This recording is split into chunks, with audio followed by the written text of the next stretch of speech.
আমার সমস্ত বন্ধুদের রথযাত্রা উপলক্ষে প্রীতি শুভেচ্ছা অভিনন্দন। শীতে দ্বিতীয় দিনের কাটানো কিছু মুহূর্ত তোমাদের সাথে শেয়ার করছি। সকাল সকাল ঘুম থেকে উঠেই সমুদ্রের ধারে চলে গেছিলাম। ওখান থেকে ফিরে এসে জগন্নাথ দেবের মন্দিরের উদ্দেশ্যে আবার রওনা দিয়েছিলাম। দ্বিতীয় দিনে জগন্নাথ দেবের পুজো ও জগন্নাথ দেবের দর্শন করতে গেছিলাম। জগন্নাথ দেবের মন্দিরের উত্তর কোণে রথ তৈরির প্রস্তুতি চলছিল। বিশাল আকারের কাঠের গুঁড়ি দিয়ে রথের চাকা তৈরি হচ্ছিল। জগন্নাথ দেবের পূর্ব দরজা দিয়ে ঢুকে আমরা পুজো দিয়ে এসেছিলাম।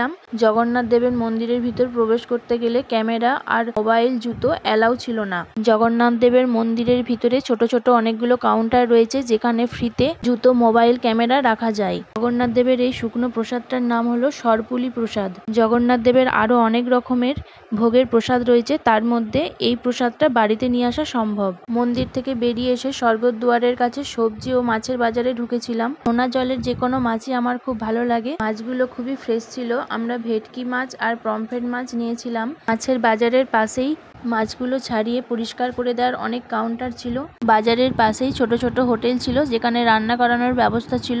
এই সর্ষে, পমফ্রেট, ভেটকি কালিয়া বানিয়ে নিয়েছিলাম। ওদের একটা চার্জ দিতে হয়, সেটা কেজিতে 150 টাকা এরকম নিয়েছিল আমাদের কাছ থেকে। দই বড়া দিয়ে সকালে টিফিন করে স্নান করতে চলে এসেছিলাম। দুপুরে খাওয়া দাওয়া সেরে সন্ধ্যের দিকে সমুদ্রের দিকে ঘুরতে বেরিয়েছিলাম। ভিডিওটা ভালো লাগলে অবশ্যই লাইক, শেয়ার, কমেন্ট করে পাশে থেকো বন্ধুরা।